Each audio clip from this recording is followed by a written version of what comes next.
time for Book of Experts TV. Topics you love. Experts you trust.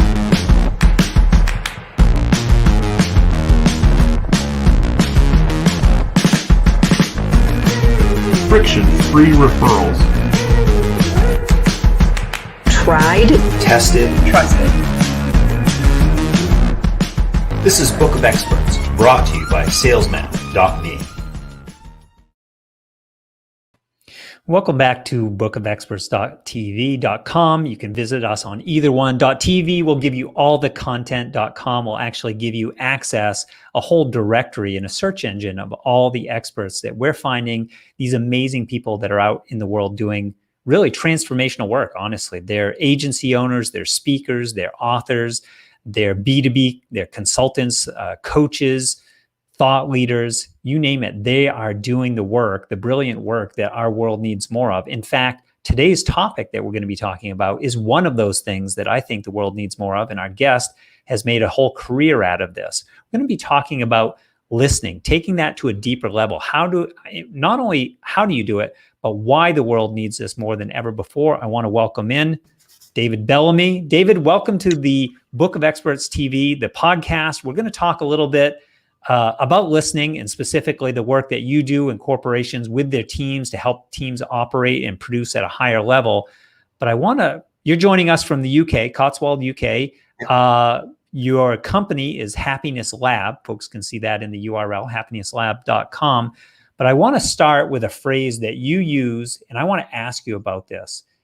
Happiness is the gauge, not the goal. Did I get that right? Yeah. So I can't decide which way round we should say it. Happiness is not the goal; it's the gauge, or happiness is the gauge, not the goal. I want to feed this back because I read this and I thought it's a thought-provoking statement. I think what I'm hearing you say is that happiness is really a habit. It's not a destination that you just arrive at. It's a process and a habit that you develop. Is that in alignment with what you're thinking? Well, kind of. I mean, certainly the habit forming stuff. There's a skill side to happiness for sure. But I think that we tend to think about it, particularly in the workplace. There's been the great happiness debate. Should we have this thing called happiness as a feature in our company? Should we care about it? And I think the way that organizations have tended to think about this is as though it's a competition. You have to be happier. We have to get people. Sure, happier people perform better in pretty much everything than when they're not so happy. But we just don't know. And I think what we're really saying is, look, the important thing for us to understand is where people are, and that starts with them understanding for themselves what's going on for them. And so I think when there's a relativity thing that's happening. It is entirely relative, not absolute. So we're just trying to work out people who are in a happier state will perform better, but that can mean different things to different people. We each have our own gauge that we're measuring against. Precisely. I love that. And that gauge is going to move up or down according to the behaviors, the habits, and the environment, which I know is a big part of what you create. And that's actually where I want to go next into, if you could, before we talk about the listening, the active and empathetic listening, which I think is really the core of what we're going to be sharing today. Folks, if you're here for that, you're in the right place because our world needs more. It's about mental health. It's about well-being. Like never, I don't think, never in the history of the world has listening been more important and more needed for each person to feel understood and heard. There's just a lot going in the world. You guys would agree with me on that. A lot going on. But before we go there, can you talk a little bit, David, about the work that you do with Happiness Lab? What is the construct? Who are you doing it for? What do you do? Why do they bring you in? Because I want to put this in context. These soft skills, this is sometimes a challenge for folks to say, okay, what's the ROI of these relationships that are being built? So it's not just about the numbers. But they impact the numbers. So how do you have that conversation with folks? Yeah, well, we're a tech platform. We describe ourselves as being an organizational culture and workplace culture and well-being platform. And the best way to describe what that's about really is saying, look,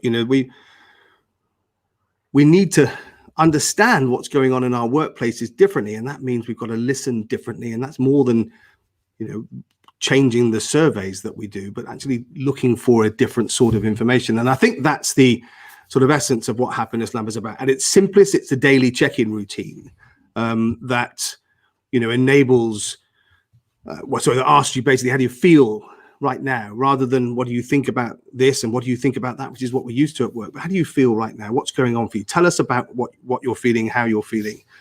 So that's the sort of central part of it. But that builds connection, builds relationships. It enables us to listen differently, to feel heard. It takes executives back to the shop floor.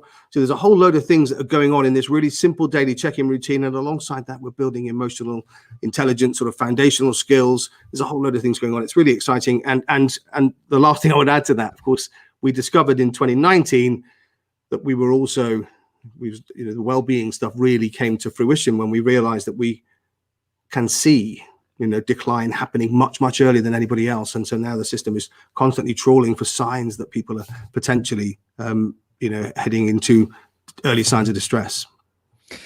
That's really interesting. I did not know that aspect, and I'm going to want to circle back and talk about that a little bit more. But a couple things I want to ask. So the tech, there used to be a maxim, I think it was even a book about leadership by walking around amongst your people, like get out on the shop floor, talk to folks, listen to them, figure out, be actively involved instead of secluded in your office and trying to make assumptions about what's happening and the decisions that will flow from that. It seems like in our distributed virtual world that your tech, the software, is the active listening device that's allowing an organization, not just the individuals in conversation, but the organization to listen to its people and get those different data points. Am I framing that up the right way? Yeah, you are. But I think you can go further. I think that so right now it's become, I can't tell you last year how many organizations suddenly said, we said we weren't that interested in what you do. Suddenly we are, right? We can't see people. But interestingly, that's just given us a stronger platform. It's given us a better position to talk to people. One of the things that, the elephant in the room is almost this idea that whilst I would never counsel against getting out and walking around, management while walking around is a brilliant thing to do. But in the same way we have, I don't know if you have it in the US, but certainly here there's a big thing. Let's talk about mental health, right? Let's try to normalize or destigmatize mental health. People cannot talk openly about many things in the workplace. I can't give my boss feedback that's too dangerous, not even if he's a great guy, right? Or great woman, that they can be really open and friendly and trustworthy and all the things that we want and humble. But my brain is going to be telling me, do not say that thing that you're really thinking because it might limit your future. So what happens is we're getting filtered information. When managers and leaders walk around the building, they're creating a bit of stress. It's not their fault. It's a power thing. But they're also, they're hearing very little. And I think that there's point to play that says, look, in amongst this ecosystem of listening and the behaviors that you've got, how do we respond when we hear things? There's a whole load of things going on in us. This technology creating safe, anonymous, private, dignity protecting tools that enable people to say the things that they can't otherwise say is really helpful. Is there a needed data size or data set? What's the size of the organizations that are using tools like Happiness Lab? Well, I don't know about other tools, but I know that in terms of our base, we built with scale. Large organizations. There's a complexity thing that happens, so that the difficulty in hearing the right things. Actually, one of our clients put this to me on Friday, by the way, just that he realized that by the time he gets 5 layers of management giving him the news, it's like Chinese whispers, right? It's a different story than the one that were left the ground floor. Not because anybody means to distort it; it just distorts.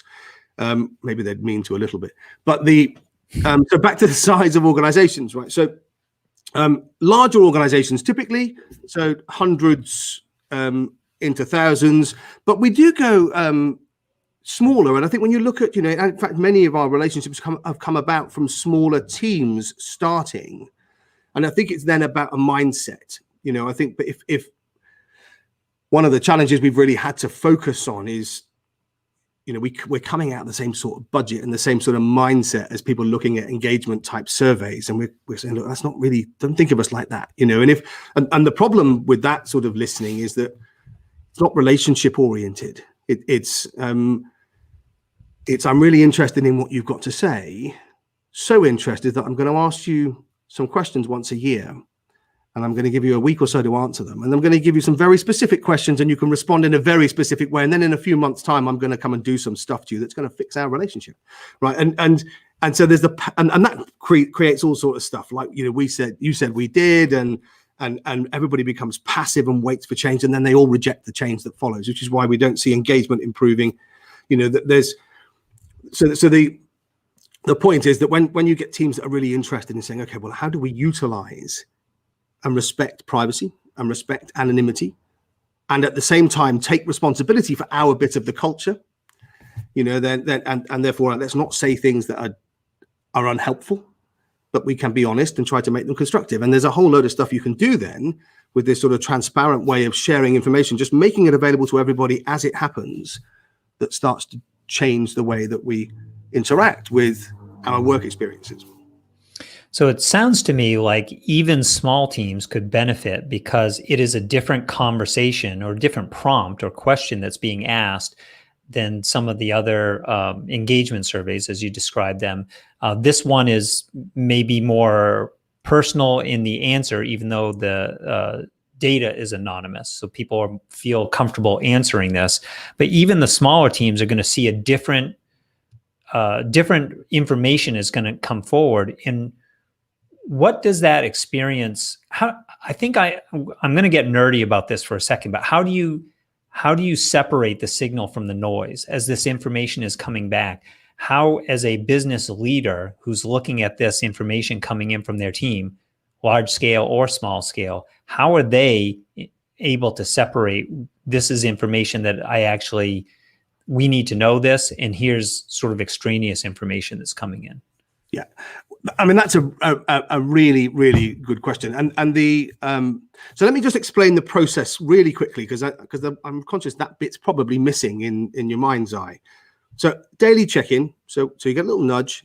How do you feel right now is the question. And we use this 0 to 100 scale. It's a smiley face. It starts at 50 and you go one way and go down to 0, and the color goes to a sort of blue and then purple, and then you go the other way and it goes through yellow into a warm orange. So it's mood-oriented palette, right? So do that. And then once you settle on your number, then it says, just capture a few words. What's behind that rating today? And once you've done that, you can share that to what we call the happiness wall. Now that becomes a running narrative in your organization. It's anonymous, but what appears is your rating. There's a little colored disc and a number and a comment alongside it. Now we've been testing for some time now different sentiment analysis tools. So we've got this narrative and we've got a disc. Now we know that if we took the mood bit, i.e. the rating off, and ran sentiment analysis tools over our data, then you might get some stuff that looked sensible in terms of an output. It doesn't when you already start with a mood-oriented filter, right? So because what we know is the mood that somebody's in at the point they start. So that's a brilliant way straight away. So we know that human eye and human brain is much quicker at determining what's important, what's not. And because we make this transparent, the other thing that's really important is how the organization responds to that. So when people start talking about things that really matter to them, and we shouldn't distinguish between personal and work either, because they're all having an impact on the way we're functioning, right? So actually somebody talking about stuff that's going on at home, they can get a bit of support from their colleagues, and so we interact around that data point. And of course, if I'm a boss and I'm looking into, well, what's everybody talking about? And there's a whole thread here of people offering support to colleagues who are having a difficult time, working mothers for the last, how many months we've had children at home trying to homeschool and work and, all that sort of stuff. So we've seen an impact there. But equally, you'll see moments where individuals are struggling and colleagues interacting, flagging and drawing those things. So what you'll find is that the organization tends to draw the insights out for you. And to give you a couple of examples of this. So one of our clients, they said that they have a particular technology platform that they use that has been problematic since day one, and they tuned it out.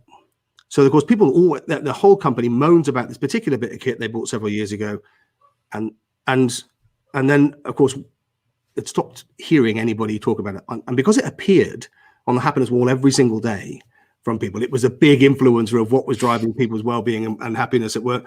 They had to do something about it. So it sort of, drew it out, and then it disappears, and it goes away, and then they're on to the next thing. So those thematic things. But I think the other important example to share is simply one of the impact of just understanding what's going on for our colleagues. I think workplaces are unlike anywhere else in terms of social construct, and we can be a bit rougher with each other than we would in any other construct. That when you're out, you're spending time socially with friends, if you're a bit rude to each other, you get called out. And at work, doesn't happen so much. And I think when we're aware that somebody's got some things going on, even though they're anonymous, we know somebody in this team is having a difficult time, we tend to tread that little bit more carefully. And I think that's powerful. David, I'm curious how you've seen this information. And I recognize you can't be specific there. You're working with clients and there are NDAs in place. But from an aggregate perspective, how did you see this data change in the last year as we shifted into more and more virtual environments? The use of Zoom has exploded through the roof. They have, I don't know what the total growth was, but 100x more users. School kids are Zooming these days. Like so it is a virtual environment with now other influences coming in. Before, if you walked into the office building, there was a feeling and a tone in the building. Yep. And I think you were capturing that. How has that changed now that we've gone to virtual workspace? I think so. A couple of things to talk about there, because I think, again, really interesting question. So we saw back a year ago, last March, the first time we'd ever seen a universal effect. So we tend not to look across companies because context is king. But a universal effect where lockdown was happening the world over, and we saw a big drop off. So suddenly people, the world shut down and everybody's ratings dropped. So they started feeling less good. And it's a relative thing, but you see, 20% drop off the board across every company. And it's related to the same thing, right? So, and that accompanied a narrative of anxiety, fear, turned slightly towards frustration, mostly with the new working methods, the technology, working from home. And then things sort of leveled out. Things have not recovered. What's been really interesting more lately is the clear evidence of attritional effect. So the tiredness, the difficulty, and the way that manifests. So again, you look at aggregate averages in happiness terms, and they're all down. But more important than that, one of the things we do is we have a way of basically determining good days and bad days for people, right? So we have to personalizing that range, right? So that personal gauge that you referenced earlier on. So we do that in Happiness Lab. And the thing that's really telling is that we've seen the number of good days and really good days reported. So relative to my own personal scale, they've pretty much halved in the last quarter over the quarter before, and they were lower on the quarter before, but they've fallen dramatically. And the number of bad and really bad days experienced have doubled in the same period. And that's just people sort of shifting left, if you like. So this whole kind of sense of I'm experiencing less joy. Now, the counter side of that is there is more compassion and support and empathy being displayed amongst colleagues with the difficulty they're facing. But I think everybody's just carrying that burden. And I'm really, we're talking quite a lot with our clients at the moment about, look, we ought to start seeing the signs of turning, this corner turning. And I just want to emphasize that thing one more, but that point about good days and bad days. So we have this thing called a good day ratio, which is basically, so if you think of net promoter, it's that sort of our version of that. So it's saying, so the number of good days reported to bad days. Now, so we only introduced this last year, but that normally in what we would call healthy companies, that runs at sort of 4 to 5. And then inside of an organization, you'll have 4 to 5 to 1, if that makes sense, right? And some teams will be a bit off that. Now, what we've seen is that's declining now to being between 1 and 2 in most organizations, and an increasing number are slipping into more negative than positive, if that makes sense. And that's a really interesting sort of almost benchmarkable gauge. Yeah, I think it is understandable given the context and what folks are facing globally, even in their communities with lockdowns and all the different aspects, schooling at home, Zoom fatigue, all these different, some fraying of family bonds or friendship bonds. There's a lot going on. Can we talk, as we start to finish up here, David, can you talk, a lot of my questions have been sort of macro level, because I'm really interested in this data that you're collecting and the trends that you're seeing, and you've spoken to that. But can you talk about the micro and even the intervention? When as a user of the system, how am I thinking about those good days and bad days? Do we know if that's influencing the behavior and the choices that we make? If I start to see my ratio dip into the negative numbers, am I aware of that? And is that then, how are people using that information? Related to that, I'm also curious, as an organization, the business leaders or team leaders, are they able to use information to intervene and help one another? What does that process look like? Yeah, so there's two things I think that are going on. So probably might do that many ways, but so when we talk about users, then the perspective that we take. So leaders, we're back to that listening point, right? So there isn't a leader or put that hat on for a minute and say, well, what do we want? We want work to be highly productive, right? But we want more than that. We want it to be engaging, fulfilling, inclusive and supportive and all those things, but we have no idea whether that's happening. And as I said before, we've got this sort of mishmash of information coming up. It's getting distorted. We're not hearing what's going on for our people. We don't really know how to answer the question, what's going on for our people and how are they doing? So we're answering that question for them. And we're doing that both through this sort of narrative, but also we're now running algorithms inside Happiness Lab that are tracking the changes in behavior for people and changes in ratings. So we can say, actually, although the system would keep you anonymous, Tobin is not rating the way he normally does, or his behavior's changed. And that will create a case inside a wellbeing center that will be directed to wellbeing agents inside an organization to be able to reach out. And that means we can pick people up much, much sooner, which is really powerful. Now, as the employee, we want similar things, don't we? So we have this, we want our work to be fulfilling and to be engaging and to be rewarding, even life enhancing. And what we're trying to do is say, well, if we can decentralize the power and the control over culture and things like engagement and say, well, give you the information, and enable you to understand those emotional triggers for yourself. So tracking your own data, being aware of what's going on for your colleagues, and then taking action. So we have ways of flagging things that you're interested in or you think are really important based upon what your colleagues are sharing around the interaction, but creating highlights and lowlights that can be curatable lists that you then take away and start to work with. So the whole load of things that you're saying, okay, can we change this relationship from the one I described earlier, which is we're not really listening, but we're asking you some questions, to one where we're saying, well, we are listening, but we're also saying, well, if our response is not to react negatively when you say things we don't like, but actually to create the space for you to go away and start to solve some of those things. And those behavioral components, that leadership has a disproportionate impact on people's experience at work, but infrequently. So it's a really significant impact every now and again. And the people around us that send us the emails late at night or early in the morning, that drop work on our desk 2 minutes before we're about to leave the office, that stop us from seeing our families, that perhaps are a bit ruder in meetings and don't let us talk, that's where our working lives are shaped, and I think there's a lot of stuff in there, and then we could add on to that all of the other environmental components as well. David, I feel like this topic is something that you and I we could explore this more for a couple hours, but I promise you this would be a short podcast session. So I'm going to start to wrap up. I am curious, in your world and in the work that you're doing, you are collecting, the Happiness Lab is allowing you to collect a data set. Do you currently have strategic partnerships going with other experts who deliver, I'm going to call them team building, personal development, HR oriented programs, so that you're able to see the delta. I'm drawing pictures with my hands that you can't see yet, but there's a baseline that's been established, and your software, your tech would allow them to know what that actually is.